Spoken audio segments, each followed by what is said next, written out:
Bonjour très chers amis les scorpions et soyez le bienvenu sur ma chaîne Intuition des Sérines. Voici votre tirage de guidance pour les énergies du mois de mai et j'espère que vous êtes bien. Allez, c'est parti.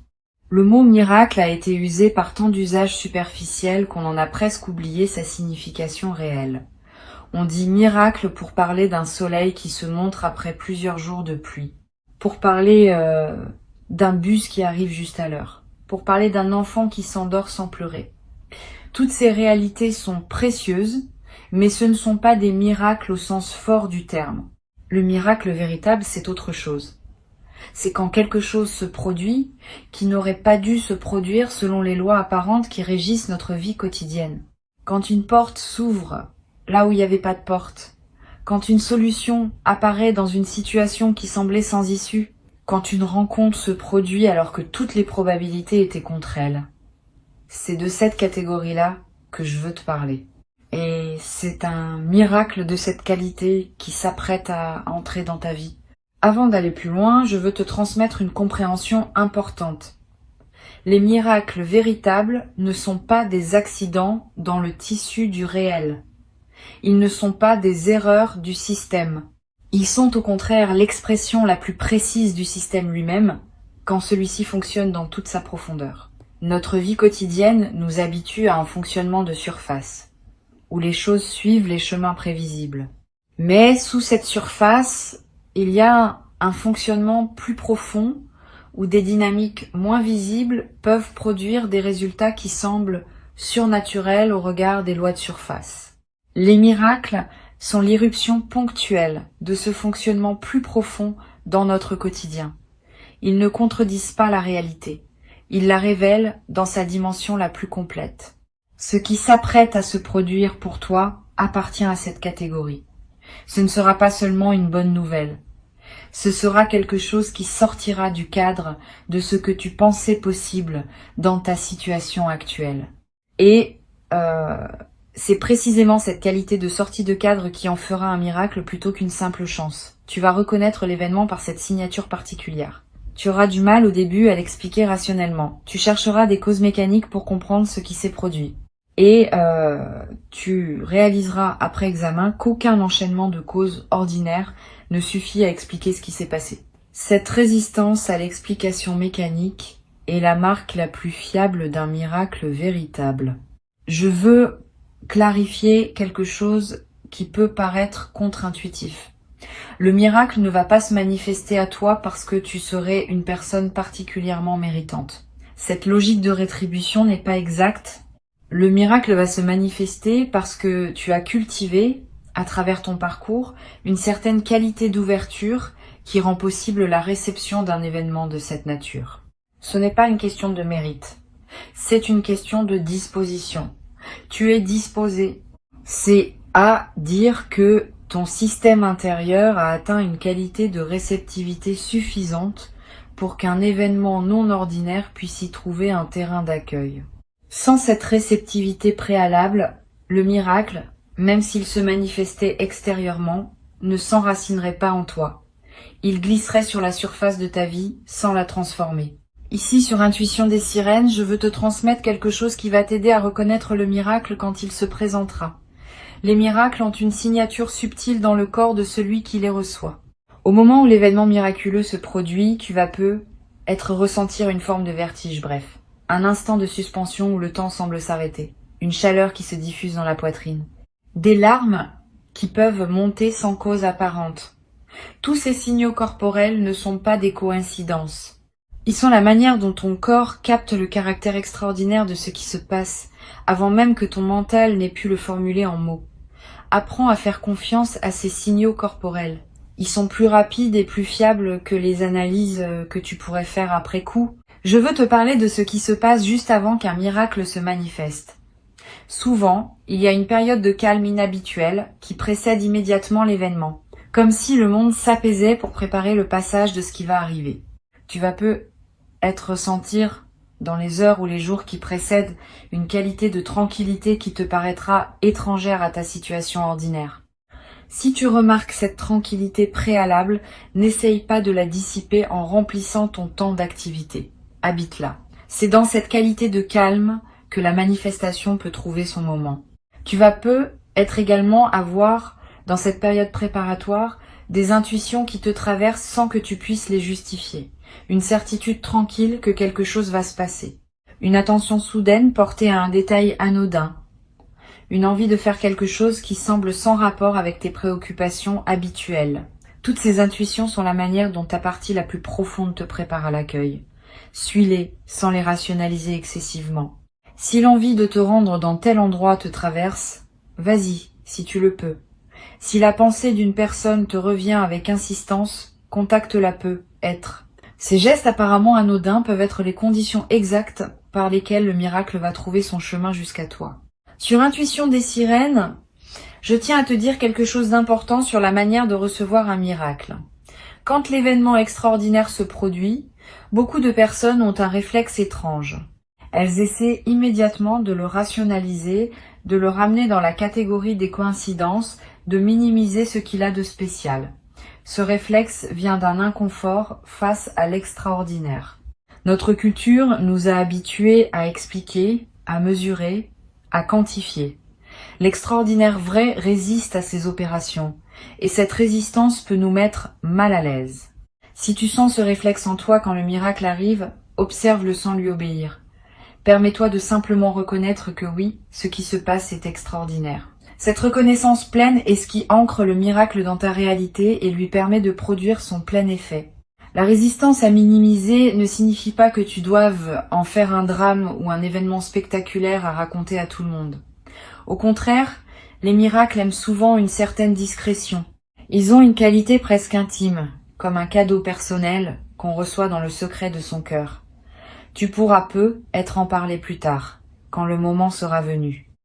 Mais dans les premiers temps, garde-le pour toi, pour pouvoir l'habiter pleinement, sans interférence extérieure. Cette retenue n'est pas du secret pour le secret. C'est une protection de la qualité de ce que tu vis. Je voudrais te parler maintenant de la trace que laisse un miracle véritable dans la vie d'une personne. Cette trace n'est pas seulement le bénéfice direct de l'événement. Elle est plus profonde. Elle consiste en une modification durable de ta perception du possible. Avant le miracle, tu avais une certaine carte mentale de ce qui peut arriver dans une vie. Après le miracle, cette carte s'élargit. Tu sais désormais, par expérience directe, que des choses peuvent arriver qui dépassent ce que tu aurais imaginé. Cette connaissance ne s'efface plus. Elle reste avec toi pour le reste de ta vie. Et elle te sert chaque fois que tu te trouves face à des situations qui semblent sans issue. Tu peux te rappeler qu'au moins une fois dans ton parcours, l'extraordinaire s'est produit et cette mémoire te donne une confiance qui n'est plus naïve mais fondée. Tu vas être également remarqué après le miracle que ta sensibilité aux signes augmente. Tu vas commencer à percevoir des subtilités que tu ne percevais pas avant, des coïncidences signifiantes, des connexions entre événements apparemment séparés, des messages qui te parviennent par des canaux improbables. Cette sensibilité élargie n'est pas une obsession superstitieuse, elle est l'expression d'une perception affinée par l'expérience directe que tu as faite. Tu sais désormais qu'il y a plus dans la réalité que ce qu'on en perçoit en surface. Et cette connaissance te rend plus attentif aux indices de cette dimension supplémentaire qui circule en permanence autour de toi. Une chose importante à comprendre. Le miracle qui s'apprête à se produire n'est pas un événement isolé qui interromprait ta vie ordinaire pour la reprendre ensuite à son cours habituel. Il marque l'inauguration d'une phase nouvelle dans laquelle d'autres manifestations, peut être moins spectaculaires mais tout aussi significatives, vont continuer à se déployer. Ce premier miracle débloque quelque chose qui restera ouvert dans la suite. Tu vas vivre, dans les mois et les années qui suivent, une succession de petites grâces qui te confirmeront que tu es entré dans une nouvelle relation au possible. Ces petites grâces ne seront pas tout aussi étonnantes que la première, mais leur accumulation va dessiner un paysage dans lequel tu te rendras compte, peu à peu, que ta vie a vraiment changé de qualité. Je veux te transmettre une perspective importante sur la gratitude qui devra accompagner cette manifestation. La gratitude n'est pas une politesse facultative à offrir après avoir reçu. Elle est une pratique active qui maintient ouvert le canal par lequel les bonnes choses peuvent continuer à arriver. Quand tu remercies sincèrement, tu confirmes à toutes les dimensions de ton être que tu es un destinataire conscient et appréciateur. Cette confirmation a un effet réel. Elle prépare la suite. À l'inverse, recevoir sans remercier ou prendre pour acquis ce qui te tombe entre les mains referme subtilement le canal, pas par punition, par simple effet énergétique. Un canal qui n'est pas honoré se ferme parce qu'il n'est plus reconnu comme canal. Cultive donc la gratitude consciente sans en faire un rituel artificiel. Une simple reconnaissance sincère à l'intérieur de toi suffit à maintenir le canal ouvert. Tu vas peut-être te demander, après le miracle, comment continuer à vivre normalement après une expérience aussi extraordinaire. Cette question est compréhensible, mais elle suppose à tort que l'ordinaire et l'extraordinaire sont des catégories étanches. En réalité, après un miracle bien intégré, tu vas découvrir que l'ordinaire n'est plus le même qu'avant. Il est imprégné d'une qualité nouvelle qui le rend précieux d'une manière qu'il n'avait pas auparavant. Tu n'as pas besoin de chercher à reproduire l'intensité du moment miraculeux. Tu peux simplement laisser cette intensité diffuser dans tes journées ordinaires, transformant subtilement la qualité de chaque moment. Cette diffusion progressive est l'un des cadeaux les plus précieux des miracles bien reçus. Sur Intuition des sirènes, je tiens à insister sur le fait que tu n'as pas à craindre que le miracle te transforme en une personne déconnectée des réalités ordinaires. Au contraire, les personnes qui ont vécu un véritable miracle deviennent souvent plus présentes au quotidien, plus attentives aux détails, plus sensibles à la beauté des choses simples. Cette présence accrue est l'effet d'une perception élargie. Quand on a touché à quelque chose qui dépasse l'ordinaire, on commence à voir l'ordinaire avec une qualité nouvelle. Le café du matin a un goût différent. Le visage d'un proche est regardé avec plus d'attention. Les conversations banales prennent une saveur particulière. Cette transfiguration du quotidien est l'un des effets les plus durables des miracles véritables. Je voudrais te parler d'une chose subtile concernant la communication du miracle.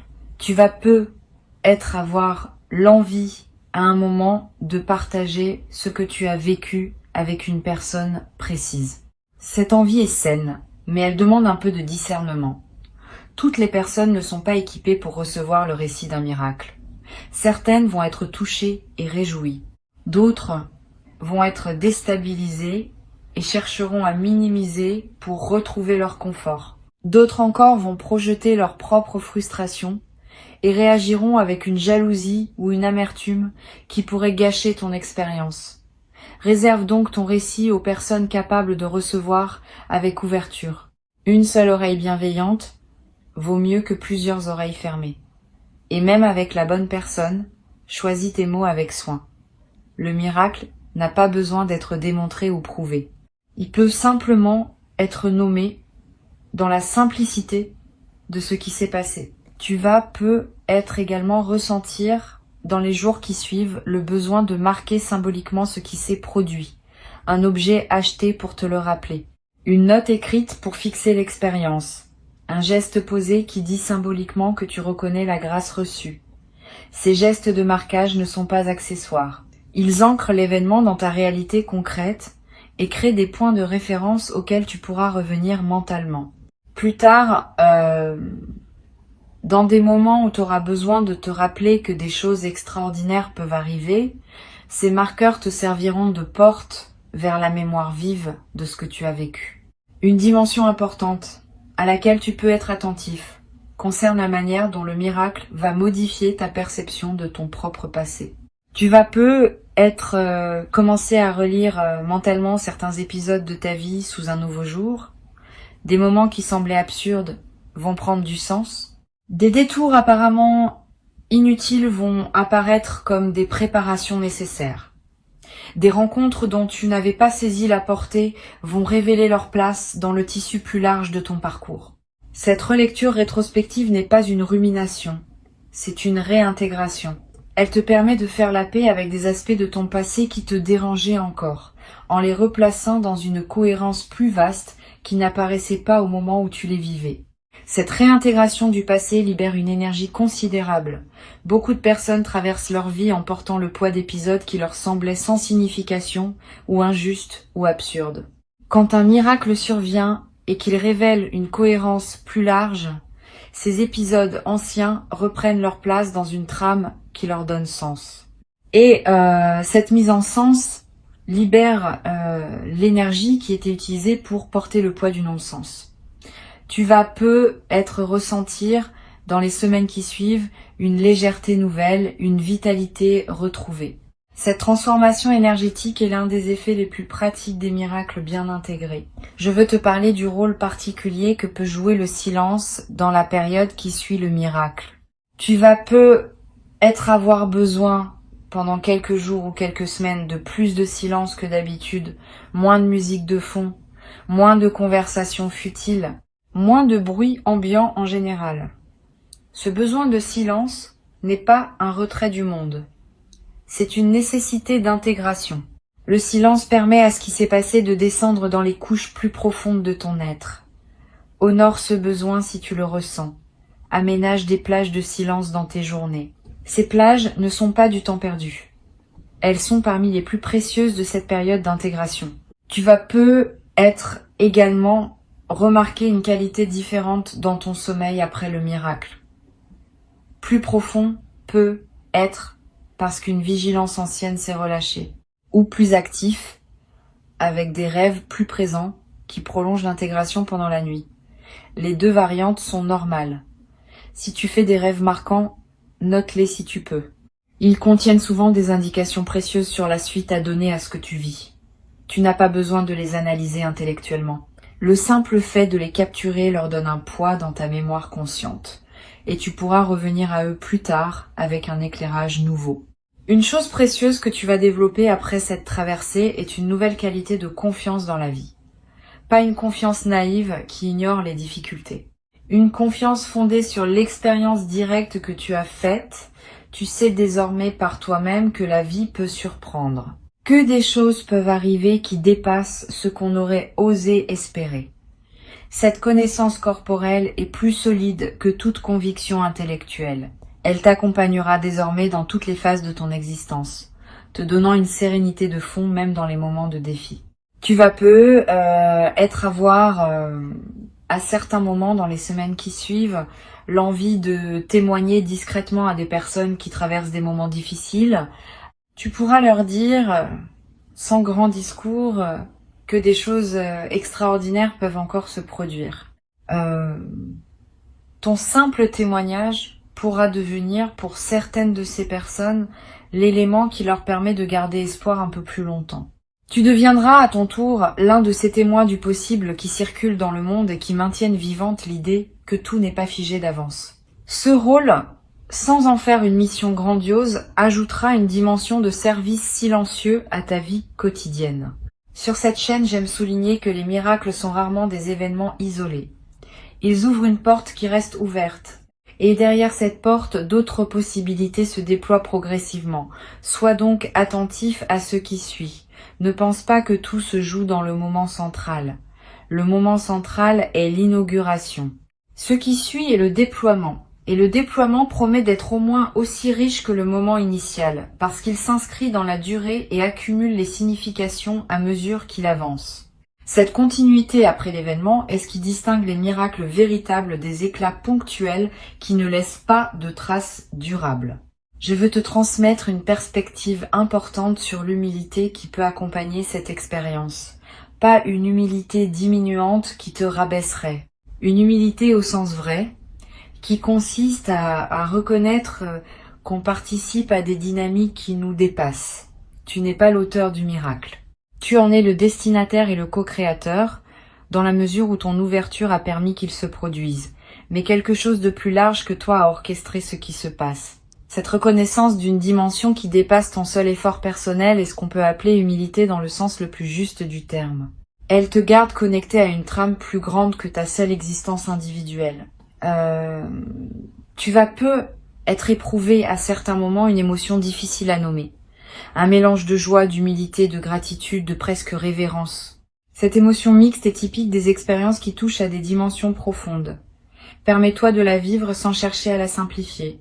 Sa complexité est précieuse. Elle te connecte à des dimensions de ta sensibilité, qui restent souvent inaccessibles dans la vie ordinaire.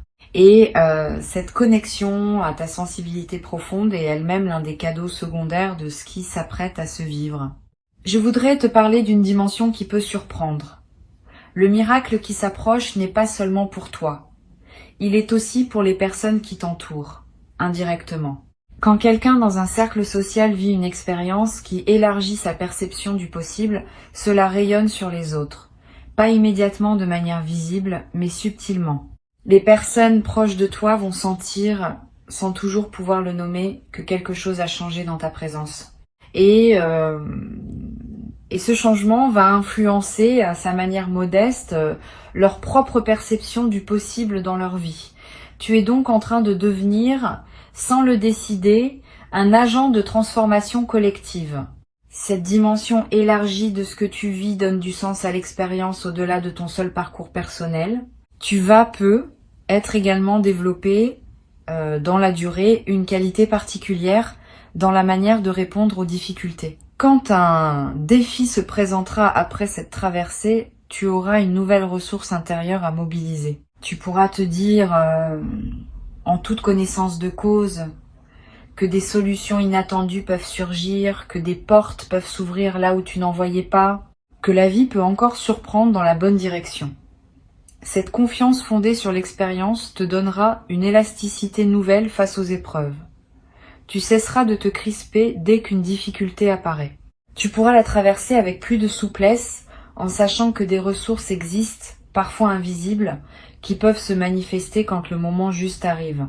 Pour conclure cette transmission, je veux te dire que ce qui s'apprête à se produire pour toi est précieux et que tu mérites pleinement de le recevoir. Avant de te quitter pleinement, je voudrais te transmettre encore plusieurs perspectives qui peuvent enrichir ta préparation à recevoir ce miracle. La première concerne la qualité particulière du regard que tu vas développer après cette expérience.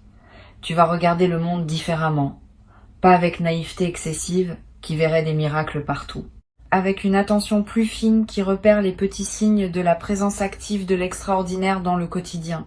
Cette qualité de regard est elle-même un cadeau durable. Elle transforme la manière dont tu habites tes journées. Tu cesses de fonctionner en mode automatique. Tu commences à voir vraiment ce qui t'entoure, avec ses dimensions visibles et ses dimensions plus subtiles. Cette perception élargie est l'un des effets les plus précieux des miracles bien intégrés. Une deuxième perspective importante. Le miracle qui s'approche va également affecter ta capacité à recevoir d'autres formes de grâce dans ta vie.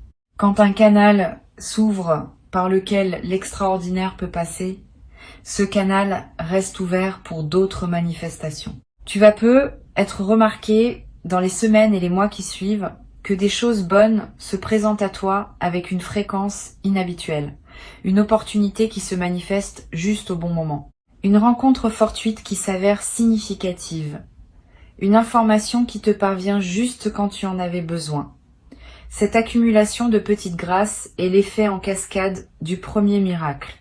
Elles ne sont pas toutes aussi spectaculaires que l'événement initial, mais leur accumulation transforme la qualité globale de ta vie.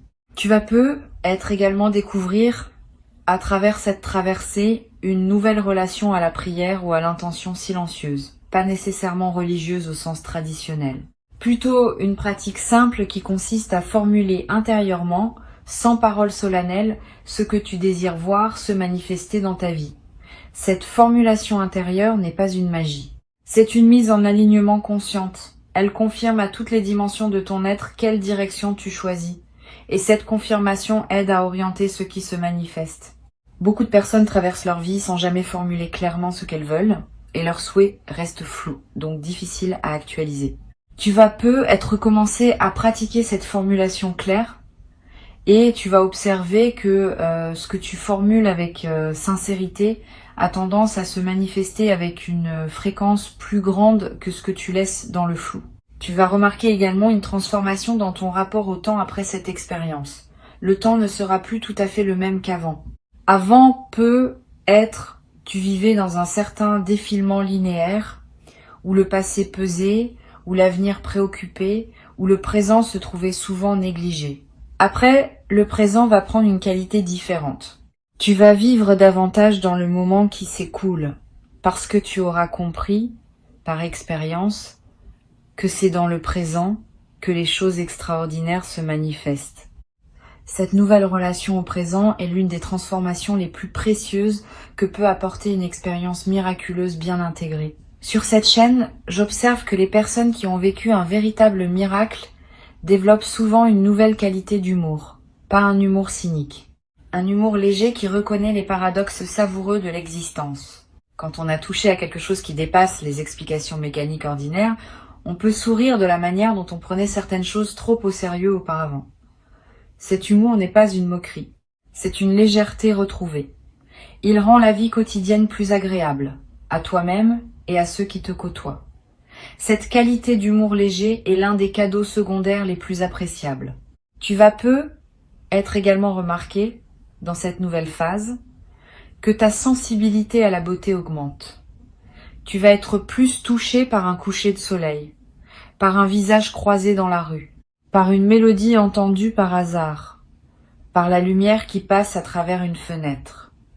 Cette sensibilité accrue à la beauté est l'expression du fait que ta présence à la vie s'intensifie. Et la beauté, à son tour, te nourrit d'une manière qu'elle ne te nourrissait pas avant. Tu vas découvrir que la beauté est partout, dans les détails les plus modestes du quotidien, et qu'il suffit d'avoir développé la qualité de regard pour la voir.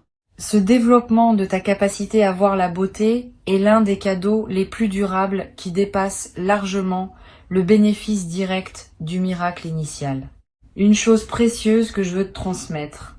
Après cette expérience, tu auras une nouvelle ressource pour les moments difficiles.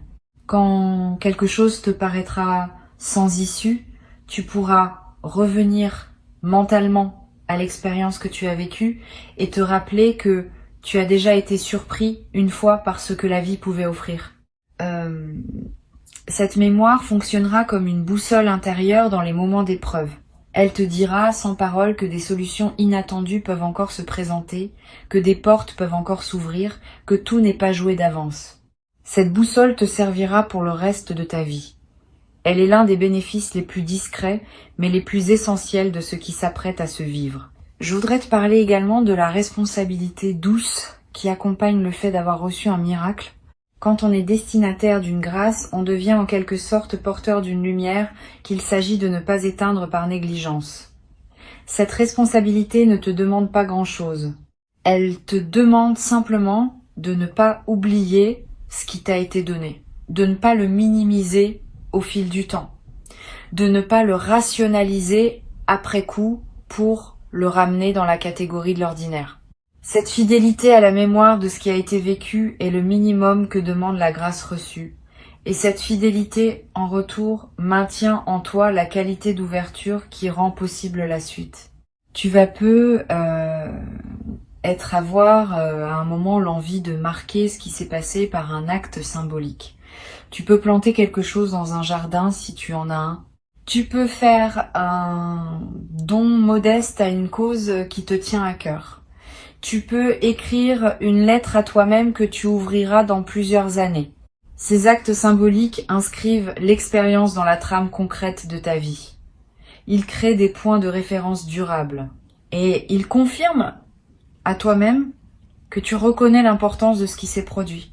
Cette pratique de marquer les moments importants par des actes symboliques est l'une des plus simples et des plus efficaces pour intégrer durablement ce qu'on a vécu. Une dernière dimension à laquelle je tiens. Le miracle qui arrive pour toi peut être aussi un sens qui te dépasse, qui s'inscrit dans une trame plus large que ta seule existence individuelle. Tu pourrais devenir à terme un témoin discret pour d'autres personnes, un exemple silencieux que des choses extraordinaires sont possibles, sans avoir à devenir prédicateur de quoi que ce soit. Simplement par ta présence, par la qualité de ta vie après cette transformation, tu vas inspirer, sans le décider, certaines personnes autour de toi. Cette inspiration silencieuse est l'une des manières les plus douces par lesquelles le bien circule entre les êtres humains. Tu vas devenir, à ton tour, un de ces témoins que la vie utilise pour rappeler à d'autres que rien n'est définitivement figé. Je voudrais ajouter une perspective sur le rôle que peut jouer la nature dans la période qui suit le miracle. Tu vas peu ressentir une attraction nouvelle pour les espaces naturels. Le besoin de marcher dans une forêt, de regarder longuement un arbre, de toucher l'écorce, de sentir la pluie sur ton visage. Cette attraction n'est pas anecdotique. Elle est l'expression d'un besoin profond de te connecter à des dimensions plus vastes de la réalité, dimensions auxquelles le miracle t'a brièvement donné accès. La nature offre un cadre où ces dimensions restent perceptibles plus facilement qu'en milieu urbain. Suis cette attraction quand elle se présente. Donne-toi des moments dans la nature, même brefs. Ils vont consolider ce qui s'est ouvert en toi. Ne te questionne pas sur cette dignité quand le moment viendra. Reçois simplement, avec la qualité de présence que tu as construite à travers tout ton parcours. Cette qualité de présence est ce qui te permet d'accueillir l'extraordinaire sans le déformer par tes anciens automatismes. Et cette qualité d'accueil est ce qui transforme un événement, même miraculeux, en bascule véritable dans ta vie. Tu es prêt. Le miracle est en chemin. Il porte exactement ce dont ta vie avait besoin pour entrer dans sa nouvelle phase. Reste ouvert, reste attentif. Et quand tu le verras se manifester, tu sauras que oui, c'est cela. Et cette reconnaissance immédiate sera elle-même le premier acte de ta nouvelle relation à un possible que tu n'avais peu. Être jamais cru pouvoir habiter dans ta propre existence. Garde ces mots avec toi pour les jours qui viennent. Reviens-y si tu en sens le besoin. Et avance avec confiance dans la direction de ce qui se prépare maintenant pour toi.